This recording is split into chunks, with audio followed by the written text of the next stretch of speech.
So, hello there, and welcome back to yet another Nights of the Movies podcast. I'm Spike Knight, and in these podcasts, I like talking all things movies and TV, and whatever I want, whenever I want. And in today's podcast, I'm reviewing the new musical adaptation of The Colour Purple. But just before I do that, I should say what I say at the start of every podcast I do, which is, if you are watching this podcast on YouTube, hello to my viewers, but prefer to listen to your podcast on Spotify, well, even look, as you can also listen to this podcast on Spotify at Night of the Movies on that platform. And if you are already listening to this podcast on Spotify, hello there to podcast listeners, then you can also check this podcast out visually. Yes, you can watch this podcast on my YouTube channel at Night of the Movies on that platform as well. Likewise, wherever you may be watching or listening to this podcast, don't forget to like and subscribe if you enjoyed the podcast, of course, and please leave me with some feedback on things to improve on in future podcasts, because there are always things to improve on, and feedback is, as ever, much appreciated. So, the new musical adaptation of The Colour Purple. This is directed by Blitz Bazawil. Apologies for mispronouncing that name. I'm pretty sure I am mispronouncing that name, so yeah, apologies. And the film stars Fantasia Barrino, Taraji P. Henson, Daniel Brooks, Hailey Bailey, which just rose to fame with the Little Mermaid remake, in which she played the Little Mermaid, Corey Hawkins, and Coleman Domingo. And according to Wikipedia, so I don't know if I'm correct here because it's off Wiki and, well, you know how reliable Wiki is, but according to Wikipedia, this film is based on the stage musical of the same name and is the second adaptation of the novel with the same name, with the first adaptation being directed by Spielberg.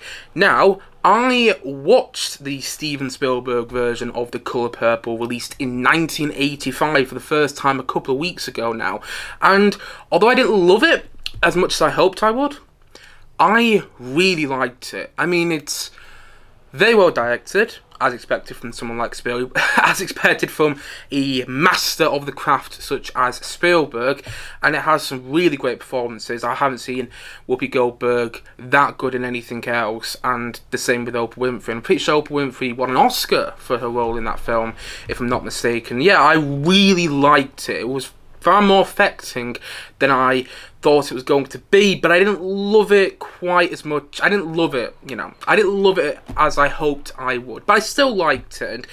And, after watching that film, I began to look forward to getting to watch this film, because although it released in America before Christmas, we didn't get it in the UK till about a week ago now. And over the past week, I've been trying to get around to watching it, but the cinema times near where I live for this film have been all over the place. But yesterday, I finally found some time, just before my screening of Argyle, to watch this film. I literally had to run from my screening of from my screening of this film to my screening of Argyle after. But I found some time to watch this film, and I'm glad I did. I didn't know much about this film before I saw it. I'd seen a couple of trailers, and the trailers didn't really do anything for me, but, that being said, I still wanted to see it, and like I said, I didn't really know much about it, other than the fact that the film was being produced by Spielberg, who, as I already mentioned, directed the original film, directed the first adaptation of the Colour Purple novel, alongside Quincy Jones, who was also producing it, and Quincy Jones did the music for the original film, and Oprah Winfrey, who I already mentioned, was in the original film, and she's producing this. I think she was a big force behind it, making it happen. And so that's pretty much all I knew about the film. The people involved, I'd seen one trailer at the cinema before I watched the film. I forgot what film it was now, but I remember watching one trailer for it, and that's all I knew about it. So I went into this film pretty much cold, and honestly, I liked it. I thought it was a good film. It had some good musical sequences in there, and the musical sequences popped in the way they should do, and the songs in this film passed the Spotify test. And if you don't know what I mean there, the Spotify test is, well, it's pretty much in the name. Would you listen to the songs from the film on Spotify after you've seen the film? And you know what? I did, because there's some songs in this film, not all the songs, but some songs in this film are actually quite catchy and I think work, and the film has different performances than the original. You know, Fantasia Barrino isn't trying to do what Whoopi Goldberg did in the original film, and I like that about it. The different performances added a different flavour to this film, and it's well produced. You can clearly tell that everyone who's on screen in this film, everyone who is in the film has something invested in the film itself. You can all tell that they have something invested into this film, and they're all, you know, having so much fun making this film. And yeah, there's a lot to like. There is a lot to like about this film. That being said, I wish I liked it far more than I did, though. I wished that I came out of this film feeling far more affected by it than I actually did, because the problem with this version of The Colour Purple, although it's got a lot of merit, it really does, the problem with this version is that it does a lot of spoon feeding to its audience. It feels like, at times, the filmmakers behind this version of The Colour Purple aren't convinced that the audiences are going to put the pieces together in the narrative, and they literally have to say things out loud. Like, for instance, if a character's bad, you will see how bad they are, and you will see bad things that they do, and bad things that are going to happen to them because of how bad they are. And it doesn't have the same subtlety and nuance that the Spielberg version had. You know, when I was watching the Spielberg version, I was surprised by how subtle it was in so many moments, how it made the audience, you know, how it knew that the audience were able to put the pieces together in so many moments, how it knew that the audience would be able to follow what's happening. It knew that the audience was smart enough. Whilst this version doesn't necessarily feel that. In the Spielberg version, there's a lot of showing and not telling. Whilst in this version, there's a lot of telling and not showing. And by the way, I'm going to compare a lot to the Spielberg version in this review, because I watched that version a couple of weeks ago for the first time. And when I was watching this version, I kept thinking, even though I enjoyed the film, I do want to emphasise that, because I did like it. I didn't not like it. But I was thinking whilst watching this film, that was done better in the Spielberg version. That was done better in the Spielberg version. And I've got no, you know, great affection for the Spielberg version at all. I only watched it for the first time a couple of weeks ago, but there's so many moments which are better in the Spielberg version. Like, for example, when you see Sugar, that's what her nickname is in the film, but I think her character is actually called Shug. When you see her first come to the town where the film is set in this news version, The Colour Purple, the priest, who is her father, goes, "That's my daughter," and he walks away. It's something like that in this newest version of The Colour Purple, whilst in the original, in the Spielberg version, you see Shug go to the church where her father is, where the priest is, and there's this scene between Shug where she's trying to talk to the priest, and he's ignoring her, and it's this really heartbreaking scene. But you don't get anything like that in the original. You don't get anything like that in this newest version.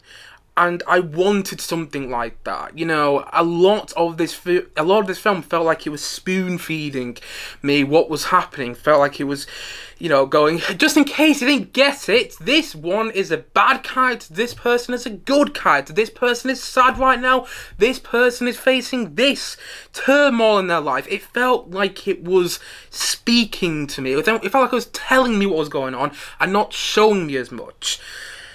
And also, it was a confusing experience watching it in the cinema, because this is a film which deals with some dark themes and deals with some really heartbreaking things, and things that, you know, are quite hard to even just think about. But you're watching this new version, as I was watching this new version of The Colour Purple, and it was so upbeat, and it had this feel-good feel to it. I'm watching it thinking, why though? Because the original version is quite a harrowing film at times.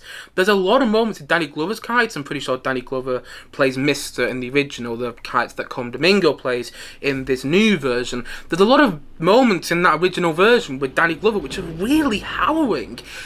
And there's a couple of moments in this film which, you know, showed how evil Mr. was, and Colman Domingo does a good job playing that character.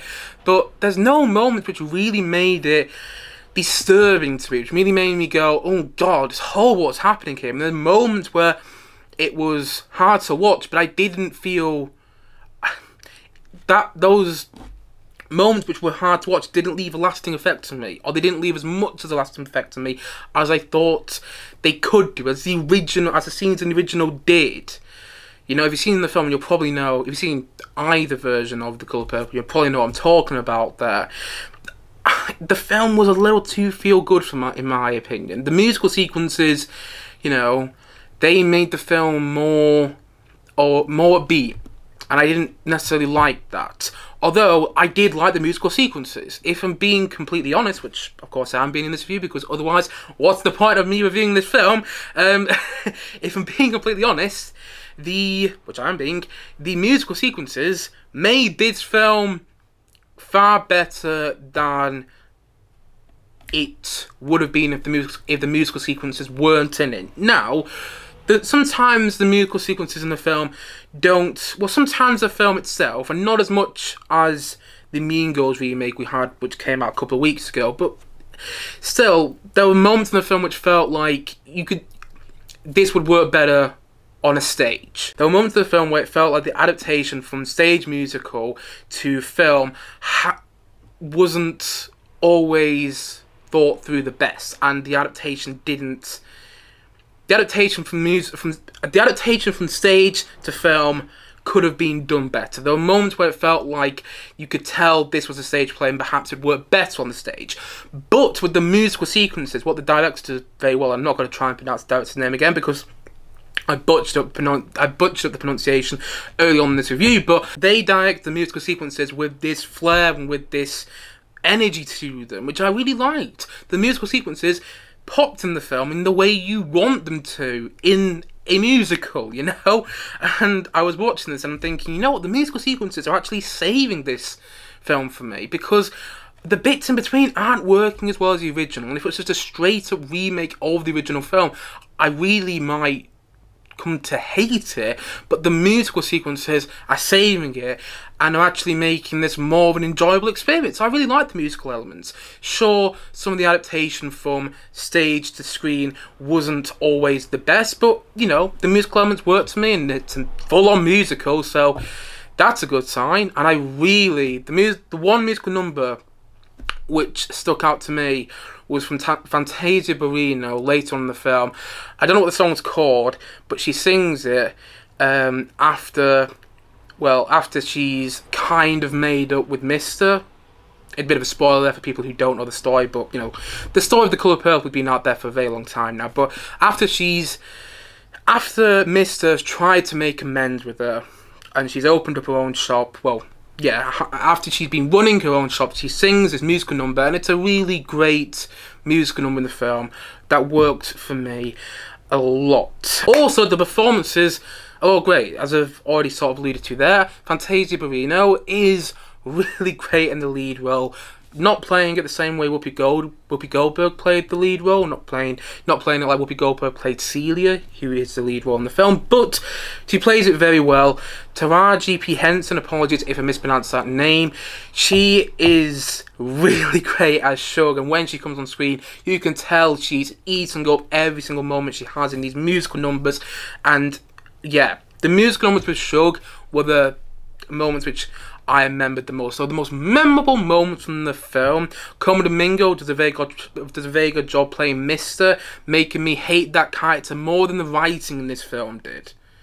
You know, I don't think the writing was there to really make me hate, and I mean hate, Mr. the same way I hated Mr. in the original Colour Purple film. But Colman Domingo does a very good job of bringing that character to life more and adding more to the disturbing nature of that character. And Danielle Brooks, who I'm pretty sure has been nominated for an Oscar for this film, do correct me if I'm wrong, she's very good. She's very good. Again, not trying to do what Oprah Winfrey did in the original, because she's playing the same character that Oprah Winfrey did in the original and won the Oscar for with the original Colour Purple, and she's doing something different, and I liked that about it. So yeah, all the performances work really well, But the film doesn't have the same...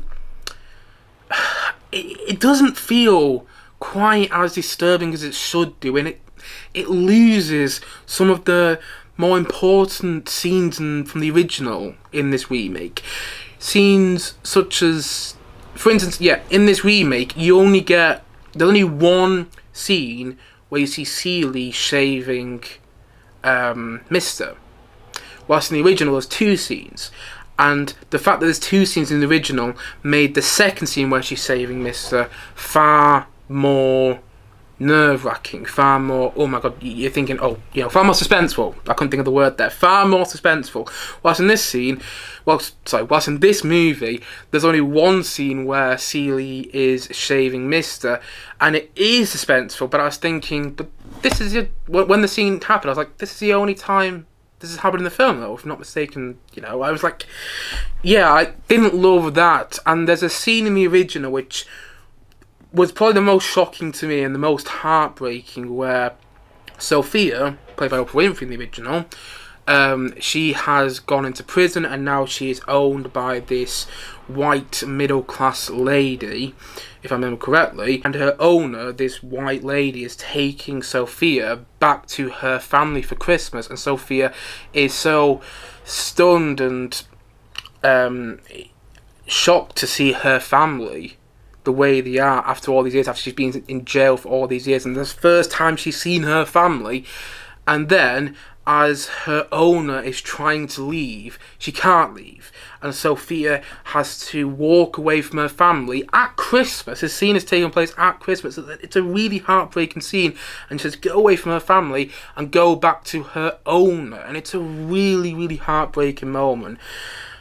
But you don't have that scene in this film, and I think that loses something with the character Sophia, because then in the scene later on in this version of The Colour Purple, in the musical version, when Celie decides to leave Mister and live her own life, when all the main characters sat around having this dinner, it wasn't nearly as effective as it was in the original. The whole film isn't nearly as effective because it loses so many... Not so many necessarily, actually, but it loses a lot of the really effective moments from the original, and the moments that it does have in there, the moments which are effective, I was thinking aren't as effective as they could be. It doesn't feel as real as the original. It feels a lot like this is a studio production, which it is. Unlike the original, where it's shot a lot on location, it has a lot of real sets, sets built on location, and it looks like Mister's farm is actually, on location. Whilst in this film, whenever there's a scene taking place inside Mister's house on his farm, it looks like it's on set. It looks like it's on a set, and I'm sure they used sets for the original. I'm sure they filmed in the studio for the original. I don't know for certain, but I'm sure they did, but it didn't feel like it as much. There was a more real feel to the original film that you don't get in this film. It doesn't feel as real, and I think, again, that's perhaps one of the reasons it's not as effective as the original. It does have some effective moments, but it's not as effective because it doesn't feel as real. And I do also think that's part down to the writing, which... There's something about the way this version of The Colour Purple is written which, again, makes it less effective, at least for me. It feels like it's been made for a modern audience, and that, that's good in some aspects, because then a modern audience gets introduced to this story, which is a very good story. But it's also not, because it feels like... This film feels like an audience of today won't understand the story unless we spoon-feed these moments, unless we overdo these moments. Because there's so many moments in this film which are overdone, unlike the original, which have so many subtle moments. And then when something big happens, it's far more effective. Like when you see how Mister is ruining the life of Celie in the original, you don't see it. It's not overdone. It's subtle. It's nuanced. Whilst in the remake, there were so many moments when you see how Mister is ruining the life of Celie, but it feels overdone. The film feels overdone. It feels like, again, it's spoon-feeding to a modern-day audience. And I don't mean that necessarily in a good way. I mean, I'm happy that this film is now going to be introduced to I'm happy that this story, is now going to be introduced to a modern-day audience with this version of the film. But a part of me also thinks, if you're interested in seeing this film, watch the original instead. Also, and this is an add-on, one thing I want to mention, and I just remembered to mention as soon as I finish recording the podcast, which is what always happens, but, you know, with the original Colour Purple, again, I'm doing a lot of comparing, I know, but still, with the original Colour Purple, there's this dirty look to Mister's farm, and when Celie is there, you want her to leave the farm because of how dirty it looks, because of how grubby it looks. In this film, the farm looks colourful. It looks like a nice place to be. This film looks too clean. You know, going back to that whole upbeat feel of the film, it feels too clean. And I think that's because it's trying to be this feel-good family musical. But then you think about it, it's like, there's a lot of dark themes in this film, though. And the clean look of it and the upbeat feel of the film don't necessarily convey that, though. You know, you'd be mistaken for thinking this is actually quite a fun film if you just watched it and actually didn't really think about it, you know? Yeah, I think this film looks a little too clean for my liking. This film also feels slightly rushed. It feels like they're trying to get to certain bits quicker than they need to be. You know, the first hour of the film didn't make me hate Mister as much as I wanted to. You know, and we get to the bit where Celie decides to go and live her own life far earlier than we do in the original Spielberg film. Now, this film, as far as I'm aware, I think I'm correct here, is shorter than the Spielberg film. The Spielberg film is 2 hours and a half. This film, I think, is only about 2 hours. But I still was surprised by the pacing. It felt at times like certain sections of the film were rushed, then certain sections of the film were weirdly dragged out. Like the last act of the film was dragged out. It felt like it was more dragged out than the last act of the original Colour Purple, you know? And unsurprisingly, it's not as well directed as the original Spielberg version. This film made me appreciate the original film more because Spielberg, although I've got some problems with some of his filmmaking choices in that original, I think he does a better job at making you hate the characters you're meant to in the original and making you feel empathy for the characters you're meant to in the original and making you smile in moments and making you almost cry in the original. Whereas in this film, I don't think the director did nearly as good a job. And yeah, you know, I'm comparing the director to this film, who I don't know what else they've done. I haven't come across the director before, you know. And so I am comparing the director of this film to Spielberg, one of the best directors of all time. But the comparison is just going to happen because it's somebody else directing a version of The Colour Purple. And I feel that maybe another director could have done it better. That being said, the director of this film does do a very good job of the musical stuff. Does do a very good job of the musical sequences, which saved a lot of the film for me, I will admit. Which saved a lot of the film for me, but even though there was a lot to mine, even though I did enjoy the film, I really want to emphasise that one more time, I did not dislike it. I enjoyed it, it was a good time at the cinema, and I do think it's worth a watch, especially if you're a fan of the original, or you liked it when you saw it however many years ago. But this version made me appreciate Spielberg's more. Because I was watching Spielberg's version for the first time and thinking, I get what he's doing, it's just, you know, I think it can be, I don't totally agree with everything he's doing though, and I feel that it wasn't Spielberg's best directed film. I still don't think it is his best directed film, but his direction in the original is far more affecting than, and his direction, his storytelling in the original is far more affecting than the storytelling and the engagement of this film. You know, in the way this film tries to engage its audience, at least for me. I really wish I loved it, and there is plenty to admire. I think it could have been better though.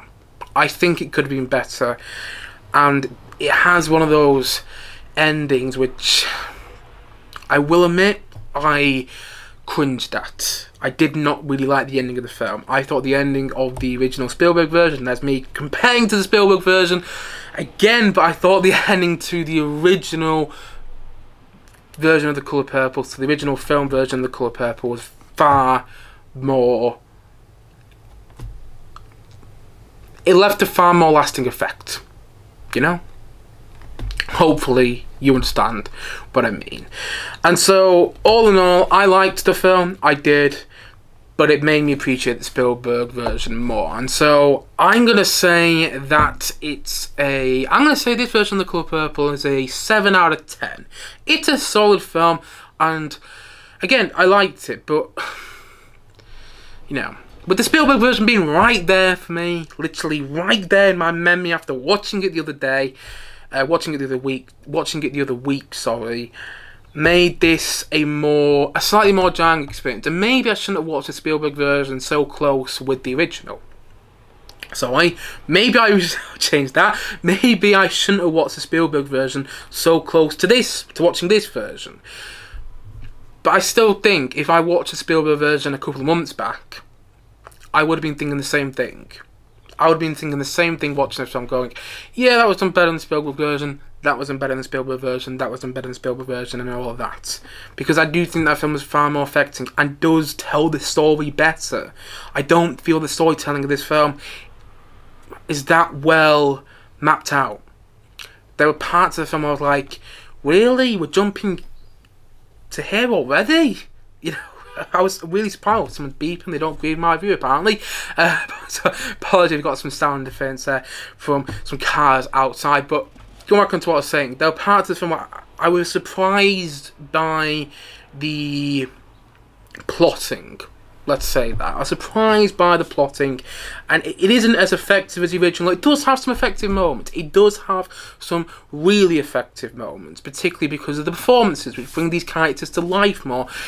That I don't, you know, because I don't think the writing is there as much. I don't think it's there with this new version as much. And, you know, it's got some really great performances. The musical numbers worked, and I think the songs passed the Spotify tests and all that. And again, a lot to like. Clearly, everybody on screen is invested in this film, and you know, I'm happy it's out there. Does feel a lot like telling and not showing, unlike the original, which does a lot of showing, not telling. It does a lot of showing the audience, showing the spectator, showing the viewer why these characters are bad, or why these characters in a certain situation, why they're not happy and how they're suffering, whilst this newer version does a lot of going, this character's suffering because of this. It's almost like the director and the people behind the movie are at the back of this cinema shouting, just so you understand, just so everybody in this audience understands this is what's happening in this scene. There's a lot of that, which I prefer films which don't spoon feed you as much, you know? I prefer the nuanced and subtle take on this story. But I still like this version, particularly because of the musical moments. And so, all in all, as what I said, and as I'm going to say once more, this version of The Colour Purple, the musical adaptation of The Colour Purple, is a 7 out of 10 from me.